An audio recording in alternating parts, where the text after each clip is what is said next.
হাবিব বিন মালিক তার বড় হাজার সৈন্যকে বলল, আমার বড় হাজার সৈন্যরা তোমরা এই মুহূর্তে রেডি হয়ে যাও, ওই মক্কার জমিনে যেতে হবে। মক্কার জমিনে যে মুহাম্মদ নামক যে যুবকটি হয়েছে, মুহাম্মদ নামক ওই যুবকটিকে শায়েস্তা করতে হবে। 12,000 সৈন্য রেডি হয়ে গেল। ইন দ্য মিন টাইম 12,000 সৈন্য রেডি হওয়ার পরে তারা চলে গেল। চলে যাওয়ার পরে এখন আবু জাহেল, উতবা, সাইবা, মুগীরা তারা দেখতেছে মেহমান আসবে বিদেশ থেকে, তাকে তো অভ্যর্থনা জানাতে হবে। দেখবেন আমার দেশে যখন বাইরের থেকে কোনো বিদেশি মেহমান আসে, মেহমানকে সম্মান, অভ্যর্থনা বা স্বাগতম জানাতে হয় না? জানাতে হয় না? জোরে কথা বলেন না কেন? জানাতে হয়। তো বিদেশি মেহমান যখন হাবিব বিন মালিক আসতেছে, এদিকে আবু জেহেল ভাবতেছে বাদশাকে তো আমি খবর দিয়েছি, বাদশা যেহেতু আসবে সেহেতু তাকে অভ্যর্থনা জানাতে হবে, সম্মান জানাতে হবে, এজন্য বিশাল একটা মঞ্চের আয়োজন করেছে। কিসের আয়োজন করেছে? মঞ্চের আয়োজন করেছে। মঞ্চের আয়োজন করার পরে মঞ্চের উপরে 2টা চেয়ারের ব্যবস্থা করেছে। জোরে বলেন, কয়টা চেয়ার? 2টা চেয়ার। একটা চেয়ার হচ্ছে স্বর্ণখচিত চেয়ার, আর একটা চেয়ার হচ্ছে রৌপ্যখচিত চেয়ার।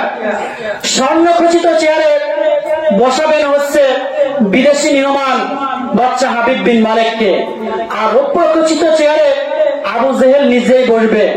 আর আমার আপনার নবী জনাব মুহাম্মদুর রাসূলুল্লাহ, জোরে বলি সাল্লাল্লাহু আলাইহি ওয়াসাল্লাম, বিশ্বনবীকে ওই মাঠের মধ্যে বসিয়ে আবু জেহেল, উতবা, সাইবা, মুগীরা, আবু জেহেল, উতবা, সাইবা, মুগীরা বিশ্বনবীকে অপমান করবে। জোরে বলুন নাউযুবিল্লাহ।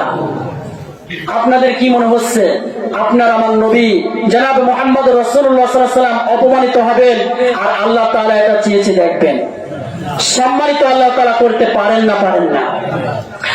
আমার প্রিয় বন্ধুগণ, যখন এই মঞ্চের আয়োজন করা হলো, বাদশা হাবিব বিন মালিক যখন আসলেন, হাবিব বিন মালিক আসার পরে হাবিব বিন মালিককে স্বর্ণের চেয়ারে বসানো হলো, আর উপর চেয়ারে আবু জাহেল নিজেই বসে পড়ে গেলেন।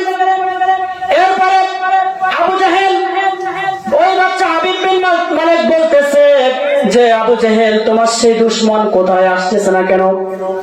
এখন আবু জাহেল হাবিব বিন মালিককে বলতেছে, আপনার আগমন টের পেয়েই হয়তো সে ভয় পেয়েছে। আপনারা বলুন, আপনার আমার নবী কি ভয় পাওয়ার নবী? ভয় পাওয়ার নবী? আমার বন্ধুগণ, বাদশা হাবিব বিন মালিক 12,000 সৈন্য পাঠিয়ে দিলেন মক্কার জমিনে।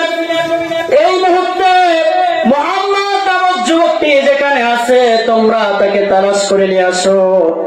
12,000 সৈন্য বিশ্বনবী সাল্লাল্লাহু আলাইহি ওয়াসাল্লামকে ওই মক্কার জমিনে তন্ন তন্ন করে খুঁজতে লাগলো। আমার আপনার নবী জনাব মুহাম্মদুর রাসূলুল্লাহ সাল্লাল্লাহু আলাইহি ওয়াসাল্লাম ওই সময় কাবার চত্বরে বসে কোরআনে কারীম তেলাওয়াত করতেছিলেন। জোরে আল্লাহু আকবার। বিশ্বনবী সাল্লাল্লাহু আলাইহি ওয়াসাল্লাম কাবার চত্বরে বসে কোরআনে কারীম তেলাওয়াত করতেছিলেন। ইন দ্য মিন টাইম এমন সময় যখন বাদশা হাবিব বিন মালিকের 12,000 সৈন্য চলে আসলেন, তালাশ করতে করতে বিশ্বনবী সাল্লাল্লাহু আলাইহি সাল্লামকে কাবার চত্বরে পেয়ে গেলেন। কাবার চত্বরে পাওয়ার পরে বাদশা হাবিব বিন মালিকের সৈন্যরা বলতেছে, হে মুহাম্মদ, তোমাকে বাদশা হাবিব বিন মালিক ডেকেছে, এই মুহূর্তে তোমাকে যেতে হবে। বাদশা হাবিব বিন মালিকের এই সংবাদ শোনার পরে বিশ্বনবী সাল্লাল্লাহু আলাইহি সাল্লাম রওনা দিয়েছেন। রওনা দেওয়ার পরে বিশ্বনবী সাল্লাল্লাহু আলাইহি সাল্লামের প্রিয় সাহাবী হযরতে এবং বিশ্বনবীর জামাতা হযরত আলী বলতেছেন, হে রাসূল, আপনি যাবেন না, তাদের মতলবটা বেশি ভালো মনে হচ্ছে না, আপনাকে তারা অপমান করবে। বাদশা হাবিব বিন মালিক এসেছে, তারা আপনাকে শায়েস্তা করার জন্য এসেছে, আপনি যাবেন না। আমার আপনার নবী তখন হযরত আলী রাদিয়াল্লাহু তাআলা বললেন, আলী গো, টেনশন করো না, লা তাহজান ইন্নাল্লাহা মা'ানা। জোরে বলুন আল্লাহু আকবার। টেনশন করো না, চিন্তা করো না, আমার রব্বুল আলামিন আমার সাথে আছেন। জোরে বলুন আল্লাহু আকবার। আল্লাহ যদি কারোর সাথে থাকেন, সারা পৃথিবীব্যাপী যদি তার বিরুদ্ধে কেউ ষড়যন্ত্র করে, তাহলে তাকে কেউ কিছু করতে পারবে?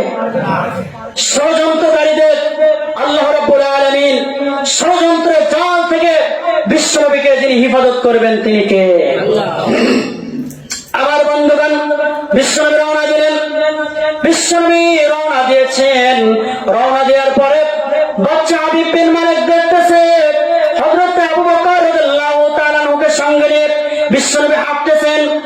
আমার নবী জনাব মুহাম্মদুর রাসূলুল্লাহ সাল্লাল্লাহু আলাইহি সাল্লামকে আল্লাহ রাব্বুল আলামিন এত সুন্দর করে সৃষ্টি করেছিলেন। পৃথিবীর মধ্যে সবচেয়ে সেরা সুন্দর ছিলেন বিশ্বনবী সাল্লাল্লাহু আলাইহি সাল্লাম। তিনি আসতেছেন, মঞ্চের কাছাকাছি এসে গেছেন। বাচ্চা হাবিব বিন মালিক আবু জেহেল কে বলতেছে, ওই যে লোকটা আসতেছে ওই লোকটা কি মুহাম্মদ? এখন আবু জেহেল বলতেছে, হ্যাঁ উনি তো মুহাম্মদ। বাচ্চা হাবিব বিন মালিক বলতেছে, তোমার কি মাথা খারাপ হয়ে গেছে? এত সুন্দর চেহারা আমার জীবনেও তো আমি দেখিনি। বিশ্বনবী সাল্লাল্লাহু আলাইহি সাল্লামের চেহারাটা কত সুন্দর ছিল, এই বিষয়টা আমার আপনাদেরকে আমি কি বলে বোঝাই। যে বিশ্বনবী সাল্লাল্লাহু আলাইহি সাল্লামকে আল্লাহ রাব্বুল আলামিন রাহমাতাল লিল আলামিন, বিশ্বের মধ্যে সর্বশ্রেষ্ঠ নবী, সর্বশ্রেষ্ঠ সূরা, সর্বশ্রেষ্ঠ চেহারা হিসেবে আল্লাহ তাআলা দান করেছিলেন, তাকে একবার যে দেখেছে সে পাগল হয়ে গেছে। জয় বলি সুবহানাল্লাহ। বাচ্চা হাবিব বিন মালিক যখন দেখেছে বলতেছে, এই সুন্দর মানুষটা তো সে তো জঙ্গিবাদ হতে পারে না, সে তো সন্ত্রাস হতে পারে না।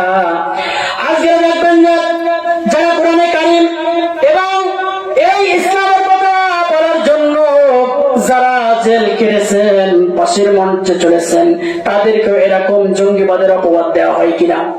হয় কিনা? বলা হয় যে ও জঙ্গিবাদ, উগ্রবাদ, সন্ত্রাস। মুহাম্মদ সাল্লাল্লাহু আলাইহি সাল্লামকে তারা এইভাবে মানে অপপ্রচার চালাতে লাগলেন। তো বাদশা হাবিব বিন মালিক দেখে বলছে, এ তো বিশ্বের সর্বশ্রেষ্ঠ মানুষ, আমার কাছে মনে হচ্ছে এ তো কোনো সাধারণ মানুষ না, এ তো একটা স্বর্গীয় দেবতা। জোরে বলেন আল্লাহু আকবার। যখন মঞ্চের কাছে এসে গেছে, মঞ্চের কাছে আসার পরে আল্লাহ রাব্বুল আলামিন বিশ্বনবীকে সম্মান দিতে পারেন না? পারেন না? জোরে বলুন। আপনারা কি মনে করতেছেন বিশ্বনবীকে ওই নিচে বসাবেন না সামনের চেয়ারে বসাতে পারেন না? পারেন না? আল্লাহ তাআলা বলেন যে ওয়ালিল্লাহুম্মা মালিকাল মুলকি তুতিল মুলকা মান তাশা। আল্লাহ তাআলা যাকে ইচ্ছা করেন তাকে চেয়ারে বসাতে পারেন, আর যাকে ইচ্ছা করেন কান ধরে এই চেয়ার থেকে নামায় দিতে পারেন না? পারেন না? আজকে চেহারা বাহাদুরি করছো, ক্ষমতার বাহাদুরি করছো, ক্ষমতার বাহাদুরি করো না।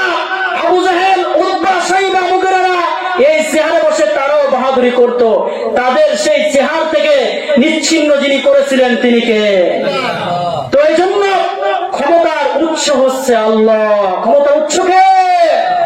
তো আল্লাহ রাব্বুল আলামিন বিশ্বনবীকে কেমন করে সম্মান দান করলেন দেখুন। যখন মঞ্চের কাছে বিশ্বনবী আসলেন, বিশ্বনবী আসার পরে ওই বাচ্চা হাবিব বিন মালিক যখন বিশ্বনবীকে একেবারে কাছ থেকে দেখতে পেলেন, তখন বললেন যে, হে মুহাম্মদ, আব্দুল্লাহর বেটা, আপনার হাতটা আমার সাথে মিলিয়ে দিন। জোরে বলে আল্লাহু আকবার। আপনার হাতটা একটু বাড়িয়ে দিন। বিশ্বনবী হাতটা বাড়িয়ে দিলেন, এক টান দিয়ে বিশ্বনবীকে স্বর্ণের চেয়ারে বসিয়ে দিয়েছেন। জোরে বলে আল্লাহু আকবার। এই সম্মান যিনি দান করলেন তিনি কে? বাচ্চা হাবিব বিন মালিক বলতেছে, এ তো স্বর্ণের মানুষ, এটা তো পৃথিবীর সেরা মানুষ, ও দেখেই ওর মানে কাজ হয়ে গেছে। এই মানুষটা কোনোদিন তো জঙ্গিবাদ হতে পারে না, সন্ত্রাস হতে পারে না, এ তো কোনো রাজাকার হতে পারে না, ও দেখেই ও পাগল হয়েছে। ওর মধ্যে আল্লাহ রাব্বুল আলামিন হিদায়াত দান করেছেন। জোরে বলে আল্লাহু আকবার। আবু জেহেল বলতেছে কি ব্যাপার, বাইরে থেকে মেহমান আনলাম একে অপমান করার জন্য, এখন অপমান দেয় আমাকে করতেছে। অপমান সে নিজেই হচ্ছে না, অপমান করতে চেয়েছিল কাকে বলুন তো? বিশ্বনবী সাল্লাল্লাহু আলাইহি সাল্লামকে। এখন আবু জেহেল নিজে অপমানিত হচ্ছে। স্বর্ণের চেয়ার বসিয়ে দিলেন আর রূপার চেয়ার বসাচ্ছিলেন আবু জেহেল। আবু জেহেল দেখতেছে যে মেহমান যিনি, তাকে তো আমি তো আর বসতে পারি না রূপার চেয়ারে, তা মেহমানকে রূপার চেয়ারে বসিয়ে দিলেন আর আবু জেহেল ওই মাঠে যে বসে পড়লেন। সম্মান যিনি দান করলেন তিনি কে?